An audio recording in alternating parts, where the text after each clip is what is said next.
Hello everyone, welcome to your own channel Laddu bros. I am Vishwas. दोस्तों, पिछले videos में हम लोगों ने क्या देखा था? अभी तक हम लोगों ने जनरल टर्म ऑफ एपी देखा है, ठीक है, अरिथमेटिक प्रोग्रेशन का nth टर्म ऑफ एपी देखा है, ठीक है, बहुत सारा न्यूमेरिकल उससे रिलेटेड सॉल्व किया, RS अग्रवाल का न्यूमेरिकल सॉल्व किया हम लोगों ने। तो लगभग एनसीईआरटी के सारे एग्जाम्पल और सारे प्रॉब्लम एक्सरसाइज 5.2 तक हम लोगों ने देखे हैं, ठीक है।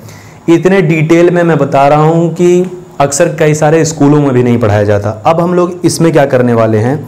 अच्छा, पहले बात करते हैं कि अभी तक हम लोगों ने क्या देखा है। अगर मैं जितने भी अभी तक आप लोगों ने जो वीडियो लेक्चर था, ठीक है, जो पूरा सीरीज था अभी तक, उसमें अगर मैं कहूँ कि क्या सीखने को मिला है, तो दो चीज सीखने को मिली है।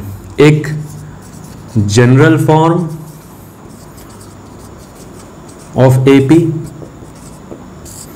ठीक है, क्या होता है? ए प्लस डी, ए प्लस 2d,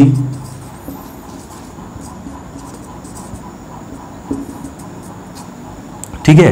और एक फॉर्मूला मिला है हम लोगों को अभी तक, formula to find nth term of an AP. क्या है वो formula? an is equals to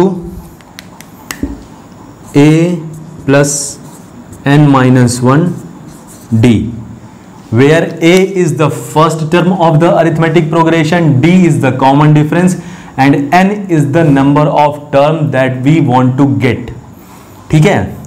तो इतना अभी तक हम लोगों ने सीखा है, ठीक है। इतने वीडियोस देखने के बाद ये दो चीजें ही हम लोगों को सीखने को मिली है, ठीक है। इन पूरे वीडियोस का अभी तक का जो एक कहते सार है ना, तो ये दो एक्सप्रेशन है। अब इन्हीं की मदद से हम लोग क्या करने वाले हैं? इन्हीं की मदद से हम लोग RS अग्रवाल के क्वेश्चंस देखने वाले हैं और CBSE प्रीवियस ईयर देखने वाले हैं, ठीक है। और उन क्वेश्चंस के बारे में पहले बता दूं, या तो हम लोगों का ये दोनों फॉर्मूला लग रहा होगा, ठीक है, नहीं तो इसी फॉर्मूले से मुझे कुछ इक्वेशन मिलेंगे और उन्हीं इक्वेशन को मैनिपुलेट करना होगा बार बार मुझे आंसर मिलने के लिए, ठीक है। तो अब मैं इसको रब करता हूं, एक वार्म अप क्वेश्चन देखते हैं पहले, फिर उसके बाद अच्छे अच्छे क्वेश्चन सॉल्व करना शुरू करेंगे। ये क्वेश्चन इजी है, वार्म अप एक्सरसाइज है ये, ठीक है। इसमें है कि ये क्वेश्चन पूछा गया CBSE 2005 में, RS अग्रवाल में भी दिया है। Which term of the AP 5, 9, 13, 17 is 81, ठीक है। वार्म अप क्वेश्चन है ये, चाहे तो खुद से भी सॉल्व करो। अच्छा, मुझसे पूछ रहा है कि ये जो AP है, ठीक है। अच्छा, पहले एक चीज देखो, हम लोग हर चीज अभी सिस्टमैटिक तरीके से करेंगे जब तक हम लोगों का ये जो पकड़ इस पर मजबूत ना हो जाए। फिर उसके बाद जितना शॉर्टकट लगाना हो अपने हिसाब से लगा लेना। तो मेरे पास ये AP है, ठीक है, ये, और मुझे पता करना है कि इस AP का कौन सा टर्म 81 है। मुझे अभी तक AP के बारे में क्या क्या पता है? मुझे एक जनरल टर्म पता है, जनरल रिप्रेजेंटेशन ऑफ AP पता है, और nth टर्म का एक्सप्रेशन पता है, ठीक है। और मुझे nth टर्म पता करना है कि कौन से वैल्यू ऑफ n के लिए मुझे 81 मिलेगा इस AP में। अच्छा, A कितना है? 5, D कितना है? 4, ठीक है, और AN कितना है? AN है 81, और AN का फॉर्मूला क्या है?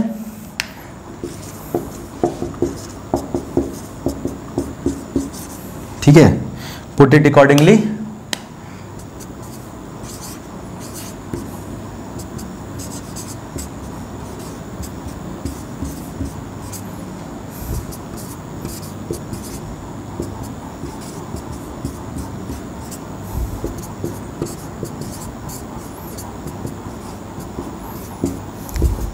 ये कितना रहा? ये 19, तो n minus 1 is equals to 19। This implies that n is equals to 20।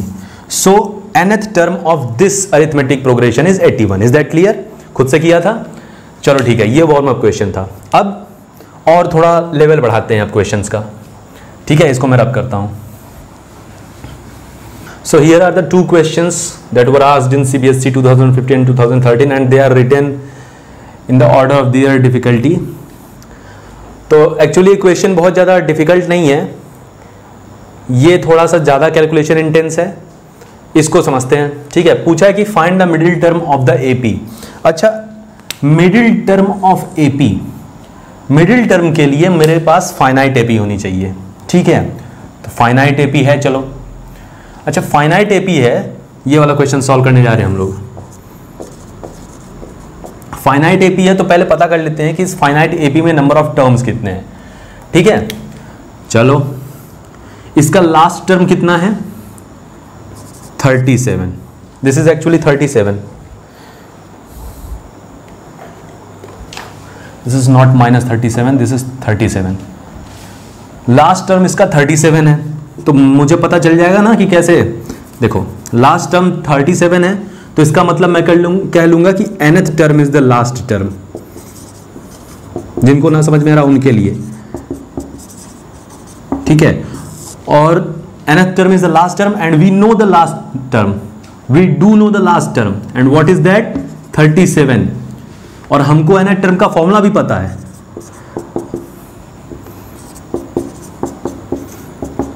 D कितना है इस केस में? डी कितना है? -8। ले आओ, इसको इस तरफ ले आओ। 37 - 213 इज इक्वल टू n-1 -8। तो 213 -176 is equal to n-1 -8। n-1 is equals to -176 by -8 is equals to 22, तो n is equals to 23। तो मेरे पास जो टोटल नंबर ऑफ टर्म्स है इस अरिथमेटिक प्रोग्रेशन में वो 23 है। 23 इज एन ऑड नंबर, ठीक है। 23 एक ऑड नंबर है और ऑड से हम लोगों को एक चीज और पता चलेगी अभी। अच्छा देखो, अभी 23 की तरफ मत ध्यान दो, ठीक है। एक चीज और करके देखते हैं। सपोज मेरे पास 3 नंबर लिखे हैं 1 2 3, ठीक है। इसके लिए n कितना है? 3, ठीक है। इसके लिए कौन सा टर्म इसका मिडिल टर्म है? तो दूसरा, ठीक है। Second term is the middle term. तो ये मुझे n से पता चल सकता है क्या? मुझे टोटल नंबर ऑफ n की वजह से पता चल सकता है? हाँ, पता चल सकता है। कैसे? Middle term will be n + 1/2, यानी 3 + 1/2। अच्छा, एक चीज और देखो, 1 2 3 4 5, ये मेरे पास ये अगर एक प्रोग्रेशन है, ठीक है, और ये एपी भी है, इसका मिडिल टर्म कौन सा है? So third term is the middle term.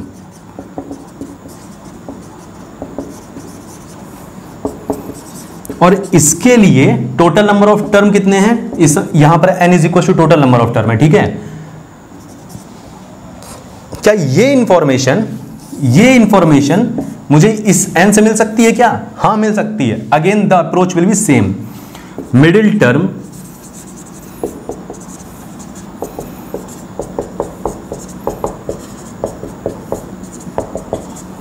अच्छा, तो पता क्या चल रहा है कि अगर मेरे पास total number of terms odd होंगे, ठीक है, तो मुझे दो चीज पता चल रही है। एक कि उसका मिडिल टर्म ऐसे निकलेगा, ठीक है, ठीक है, उसके मिडिल टर्म का नंबर मुझे पता चलेगा, ठीक है। उसके मिडिल टर्म के लिए मुझे n पता चलेगा, ठीक है। मिडिल टर्म तो मुझे फॉर्मूला रख के पता करना पड़ेगा। और मुझे सिर्फ एक ही मिडिल टर्म मिलेगा, ठीक है। जैसे इस केस में एक ही मिडिल टर्म है। इसको ना समझ में आया तो अच्छा ऐसे देखो, सपोज मेरे पास ये होता, ये मेरे पास सीक्वेंस होता, इस सीक्वेंस में कितने मिडिल टर्म होंगे? इस सीक्वेंस में 2 मिडिल टर्म होंगे, ठीक है। 1 2 3 4 5 6। अगेन इसमें नंबर ऑफ टर्म्स 6 है and 6 is an even number. इसमें भी 2 मिडिल टर्म होंगे, ठीक है। उसी तरीके से 1 2 3 4 5 6, 7, 8। अगेन इसमें भी नंबर ऑफ टर्म्स 8 है and 8 is an even number. इसमें भी 2 मिडिल टर्म होंगे। मतलब अगर मेरे पास टोटल नंबर ऑफ टर्म्स, मेरे पास जो टोटल नंबर ऑफ टर्म्स है अगर वो ऑड नंबर है तो मेरे पास एक मिडिल टर्म होगा, ठीक है। और उस मिडिल टर्म का नंबर मुझे कैसे पता चलेगा, ऐसे पता चलेगा n+1/2। और अगर मेरे पास, ठीक है, अगर मेरे पास इवन नंबर ऑफ टर्म्स हैं तो मेरे पास 2 मिडिल टर्म होंगे। और उन मिडिल टर्म का नंबर कैसे पता चलेगा कि कौन सा नंबर, कि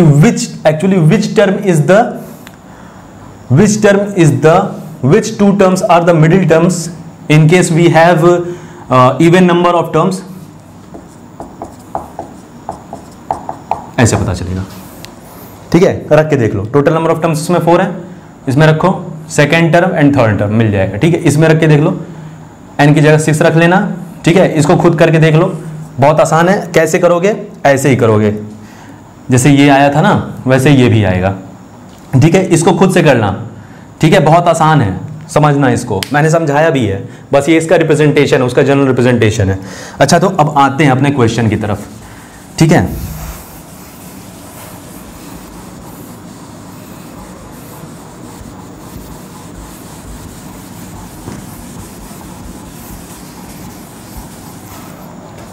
तो मेरे पास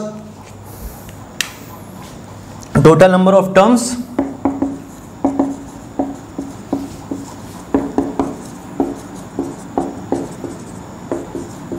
ऑड ब्रैकेट में लिखा है मैंने, आपको लिखने की जरूरत नहीं है समझाने के लिए।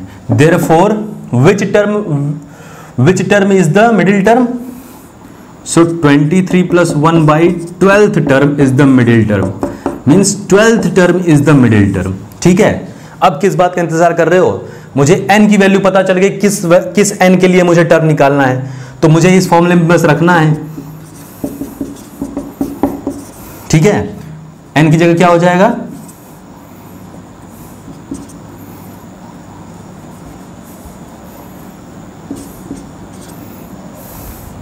a की और बाकी वैल्यू पुट कर दो।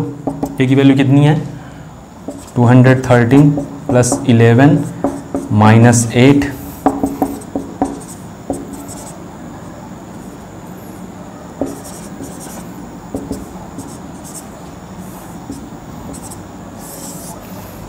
सो 125 इज द मिडिल टर्म, ठीक है।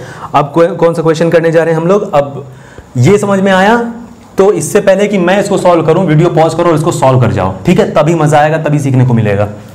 तो ये क्वेश्चन अटेम्प्ट किया आप लोगों ने, इस क्वेश्चन को कम से कम एक बार ट्राई किया। चलो देखते हैं। Find the sum of 2 middle most terms of the AP, ठीक है। यहीं से पता चल जाना चाहिए कि इसमें जो नंबर ऑफ टर्म्स हैं वो इवन होने चाहिए, ठीक है। एक पहला ये टेस्ट होगा हम लोगों का कि जो हम लोगों का आंसर आने वाला है वो सही है कि नहीं, ठीक है। ये तो पहला टेस्ट हो गया, ये पता चल जाना चाहिए। कैसे पता चल जाना चाहिए, पिछले भी क्वेश्चन में डिस्कस किया था हम लोगों ने, ठीक है। चलो अच्छा, पता करते हैं इसमें टोटल नंबर ऑफ टर्म्स कितने हैं। इस टर्म्स के इस एपी के लिए लास्ट टर्म क्या है, 4:1/3 लिख लेते हैं अच्छे से, 13/3, ठीक है। फर्स्ट टर्म क्या है, -4/3। कॉमन डिफरेंस क्या है, तो किसी में से किसी 2 कॉन्सेक्यूटिव टर्म को घटा दो, ठीक है। तो -1 - -4/3 is equal to -1 + 4/3 is equal to 1/3।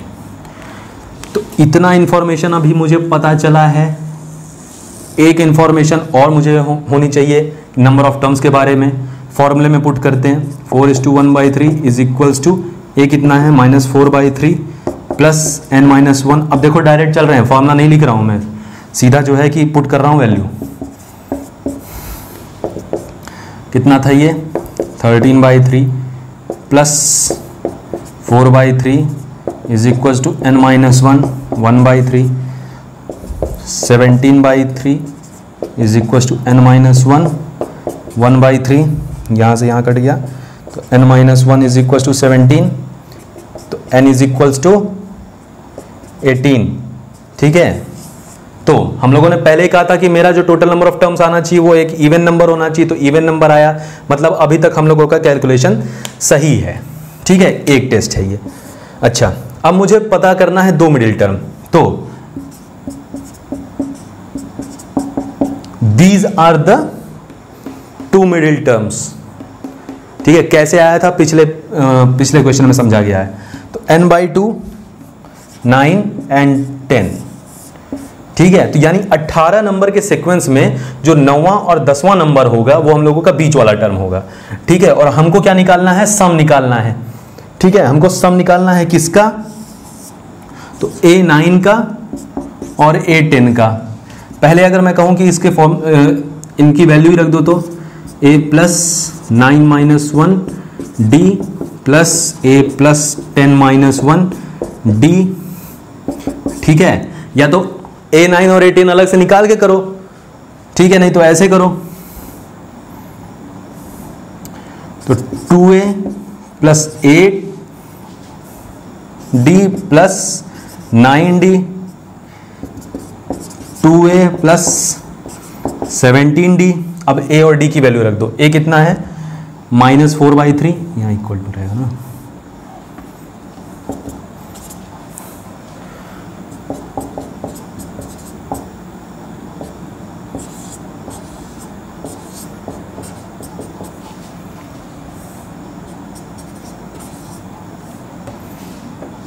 Calculation को मैं थोड़ा यहाँ करता हूँ, यहाँ से यहाँ आते हैं।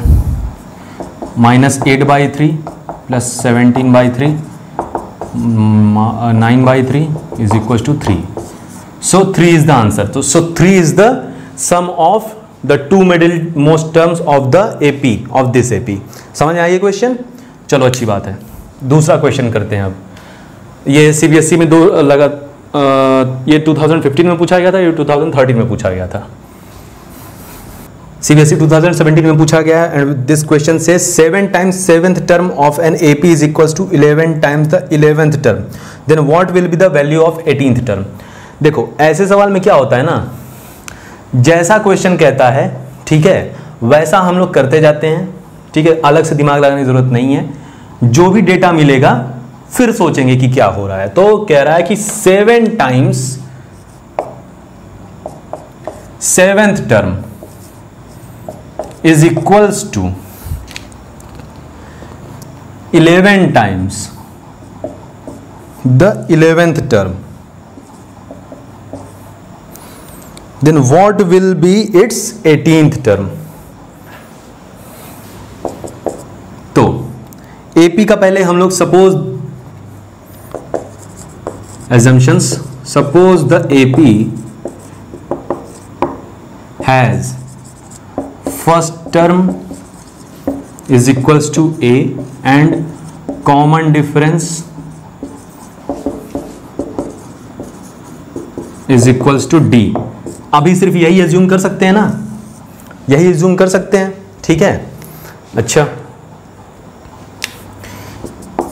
तो A7 कितना हो जाएगा फिर इस एजम्पशन के हिसाब से, A प्लस 7 माइनस 1 D, यानी A प्लस 6D।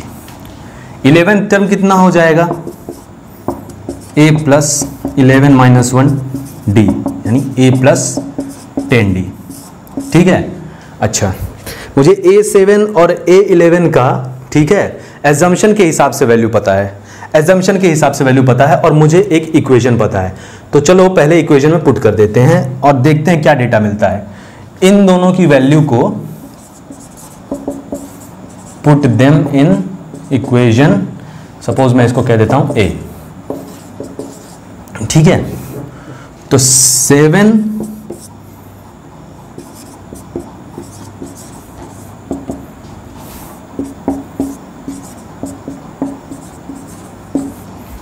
सॉल्व करते हैं इसको। तो 7A plus 42D is equals to 11A plus 110D।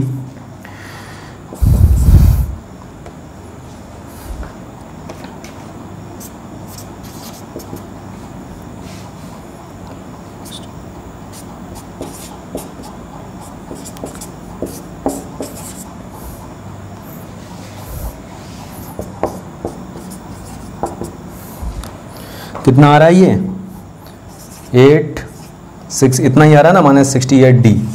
ठीक है, ये कट गया इससे, तो a is equals to -17d। ठीक है, ये हम लोगों को अभी तक पता चला है। इससे हमसे क्या पूछ रहा है, हमसे पूछा जा रहा है 18th टर्म के बारे में। ठीक है, हमसे पूछा जा रहा है कि A18 क्या है। अच्छा, A18 हमारे एजम्पशन के हिसाब से क्या है, इस एजम्पशन के हिसाब से क्या है, A18 is equal to A plus 18 minus 1D, यानी A प्लस 17D। ओहो, और A क्या है, -17D। तो यहां से वैल्यू उठा के यहां पुट कर दो। ठीक है, A18 is equals to -17D plus 17D is equals to 0। Therefore A18 is equals to 0। This is our answer. ठीक है, और ये पूछा गया था CBSE 2017। इस तरह के क्वेश्चन से और कुछ उम्मीद भी नहीं करनी चाहिए थी। ठीक है, इस तरीके से क्वेश्चन, इन तरीकों का क्वेश्चन, इस तरीके के क्वेश्चंस का आंसर कुछ ऐसा ही आता है। ठीक है, और किसी तरीके से अगर इस क्वेश्चन को पुटअप करना हो तो ये पूछ देगा अगर मेरे पास ये डेटा है तो बताओ दो नंबर्स का रेशियो कितना है, तब हो जाएगा। ठीक है, सोच के देखो, हो जाएगा आराम से। So our next question is asked in CBSE 2008 और पूछ क्या रहा है, if in a given AP if the pth term is Q and qth term is P, show that the nth term is P plus Q minus N। अच्छा, ये पिछला question अगर समझ में आ गया हो तो इसको अभी सॉल्व कर जाओ वीडियो पॉज करके। बिल्कुल जैसा मैंने कहा था कि अज्यूम करना हम लोगों को, पहला term A, common difference assume करना, फिर जैसा क्वेश्चन कह रहा है वैसा करते जाना है। तो क्वेश्चन क्या कह रहा है कि pth term is Q and qth term is P, यही कह रहा है। प्रूव करना है। प्रूव के सवाल थोड़े आसान होते हैं क्योंकि हम लोगों को पहले से ही पता होता है आंसर क्या है। प्रूव क्या करना है कि nth term an is equal to P plus Q minus N। ठीक है, ये प्रूव करना है। चलो अभी इसको साइड में रखते हैं, देखते हैं इसको। AP is equal to Q, पहले हम लोगों का एजम्पशन क्या होना चाहिए, suppose the first term is equals to A and common difference CD is equals to D। ये common difference का छोटा फॉर्म है CD। ठीक है, अच्छा, जब ऐसा कह दिया हम लोगों ने तो AP क्या होगा, A plus P minus 1D। ठीक है, अभी इतना ही पता है। And AQ is equals to A plus Q minus 1D। Okay, alright, समझ में आ रहा है। अच्छा, दो इक्वेशन पता है। ठीक है, दो इक्वेशन पता है हम लोगों को और दो वेरिएबल है हम लोगों के। ठीक है, A और D दो वेरिएबल है, A और D दो वेरिएबल है और हमारे पास दो इक्वेशन है। जब दो इक्वेशन है, दो वेरिएबल है, तो किस बात का इंतजार है फिर, आराम से बस linear equation in two variable से सॉल्व कर जाओ। AP कितना है, Q, एंड दूसरा क्या है, A plus Q minus 1 D is equals to P। ठीक है, इसको इसमें से माइनस कर दो। ठीक है,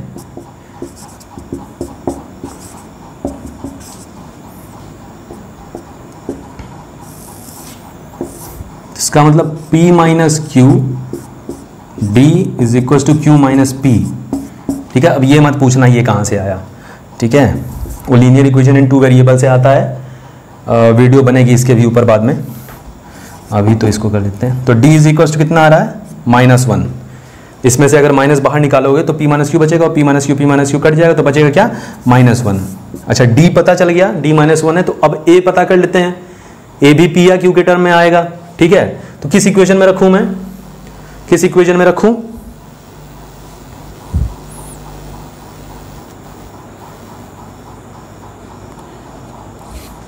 इस इक्वेशन में रख देता हूं, इस इक्वेशन में। ठीक है, D की वैल्यू रख देता हूं, A की वैल्यू पता चल जाएगी। A plus Q minus 1, D कितना है, -1 is equal to P।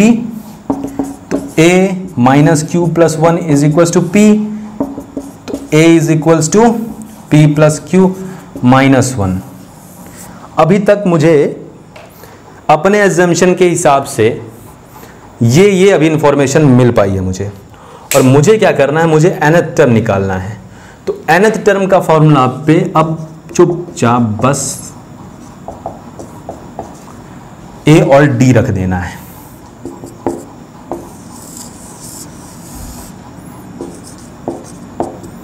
a कितना है, p प्लस क्यू माइनस 1, ठीक है, प्लस n माइनस 1, और d कितना है -1, यानी p plus Q minus 1 minus n plus 1, 1 1 cancel, p plus Q minus n, hence proved. यही प्रूव करना था, हो गया प्रूव। तो देखो इस क्वेश्चन में क्या था, मेरे पास दो इक्वेशन, दो वेरिएबल था और मुझे किसी एक इक्वेशन में पुट करना था, ठीक है। इस तरीके का कोई सवाल आएगा तो मुझे लगता है हो जाना चाहिए। इस क्वेश्चन में ज़्यादा से ज़्यादा क्या वैरी कर देंगे, ये कह देंगे कि चलो ये कोई नंबर है, ए क्यू भी कोई नंबर है, ठीक है, अब कुछ प्रूफ करो, कुछ ऐसा जो है कि एक इसकी जगह p plus Q minus N की जगह कोई नंबर आ जाएगा, ठीक है। समझ में आ गया ना। चलो अब दूसरा क्वेश्चन करते हैं। So the next question that we are going to solve is was asked in CBSE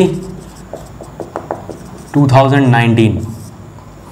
Okay, and it says if m times the mth term of an AP is equals to n times the nth term and m is not is equals to n, then show that m plus nth term is 0. Okay,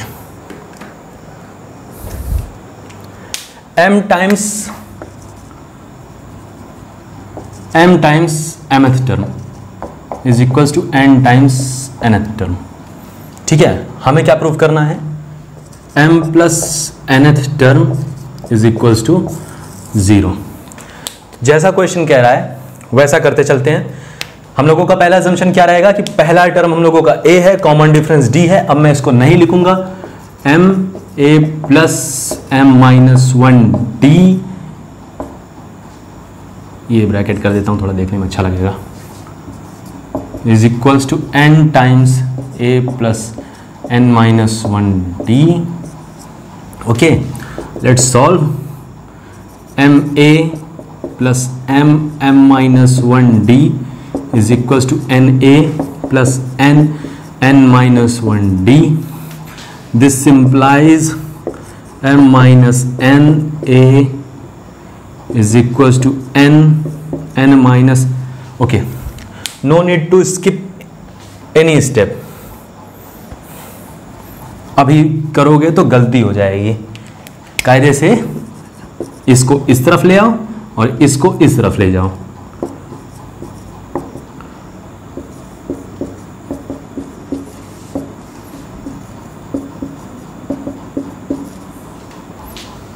A common लो, ठीक है। जो इसको simplify करना है हम लोगों को, तो हम लोगों को क्या करना पड़ेगा, हम लोगों को कुछ ना कुछ काटना पड़ेगा चारों तरफ से, है ना। तो इसलिए जो कॉमन मिल सकता है कॉमन लो, ठीक है। कॉमन लेने से मत डरो, सिंप्लीफाई करने से मत डरो। ए कॉमन ले लो क्योंकि अभी वही ले सकते हैं, और इसमें क्या कॉमन ले सकते हैं, डी कॉमन ले सकते हैं, ठीक है। तो n minus 1 minus m minus 1 d, ठीक है। अभी तो देख के नहीं लग रहा है कि सिंप्लीफाई हो सकता है, तो इसको थोड़ा खोलते हैं, इसको थोड़ा एक्सपेंड करते हैं। n square minus n minus m square minus m, और ये एक्सपीरियंस से देख के लग रहा हो कि इसमें से जरूर कुछ ना कुछ कॉमन निकलने वाला है, ठीक है। Practice. n square minus m square, ठीक है, माइनस, सॉरी यहाँ प्लस होगा, n plus m d, m minus n a is equals to, ये a square minus b square का फॉर्मूला है ना।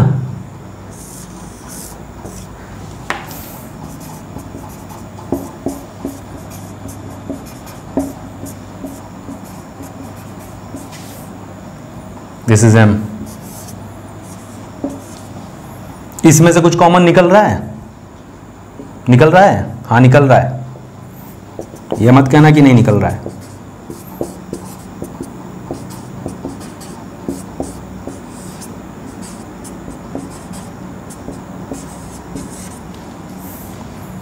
ये कट रहा है? हाँ कट रहा है -1 बार में। तो a is equals to -n+m-1d,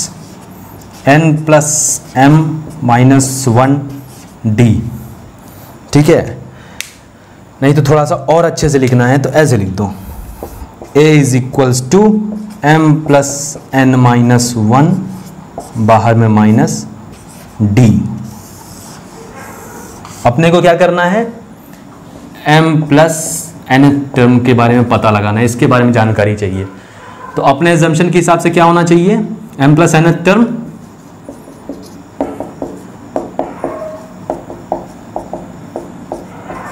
अच्छा, a कितना है? a पुट कर दोगे यहां से,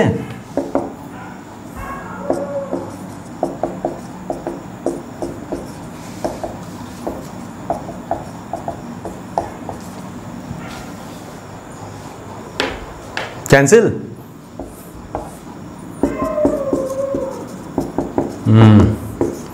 even the dog is saying it cancels, ठीक है। हो गया प्रूव। चलो नेक्स्ट क्वेश्चन। नेक्स्ट क्वेश्चन जो हम लोग सॉल्व करने जा रहे हैं वो पूछा गया है CBSE 2019 में, ठीक है। इसका कहना है कि द mth term of an AP is 1/n and nth term is 1/m, then show that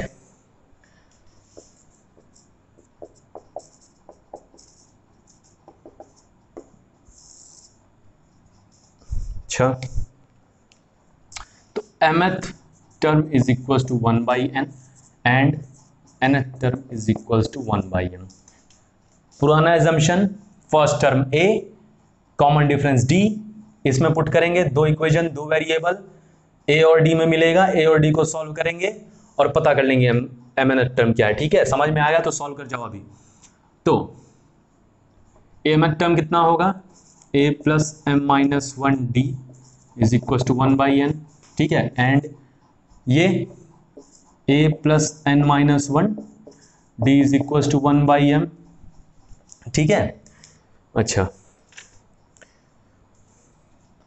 तो एक इक्वेशन ये, एक इक्वेशन ये है, इसमें से इसको माइनस कर दो, a+m-1d is equal to 1/n, a+n-1d is equal to 1/m, ठीक है। एक एक स्टेप फॉलो करना, जब अच्छे से प्रैक्टिस हो जाए तब भले ही स्किप कर लेना।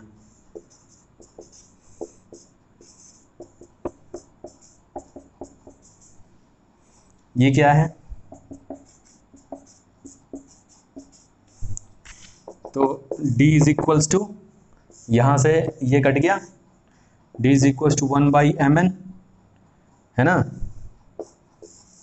अब a निकाल लोगे, यहां रख देते हैं पहले, a+n-1, d कितना है? 1/mn is equals to 1/m, a plus खोल दे उसको, 1/m minus 1/mn is equals to 1/m, a is equals to 1/mn, ठीक है। तो ये दो इंफॉर्मेशन अभी तक पता चली हम लोगों को, ठीक है। एक ये, और हमसे पूछा क्या है? mnth term.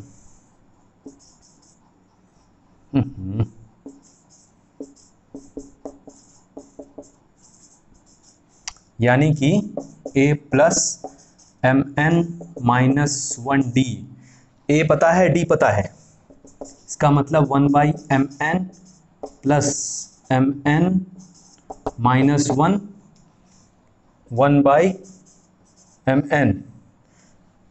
तो इसको ले आओ यहां, 1/mn plus 1 minus 1/mn, cut गया 1। तो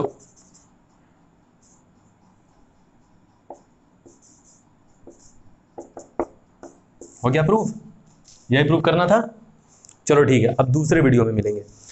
तो देखो हो क्या रहा है, मैं उन क्वेश्चंस को लेके आ रहा हूँ जो सीबीएसई में भी पूछे गए थे, आरएस अग्रवाल में भी पूछे गए थे, ठीक है। और ये थोड़े टिपिकल क्वेश्चन है, स्टैंडर्ड क्वेश्चन है, और ऐसे ही क्वेश्चन आगे भी करेंगे, ठीक है। अगले वाले वीडियो में थोड़ा लेवल और बढ़ेगा, ठीक है। बाय।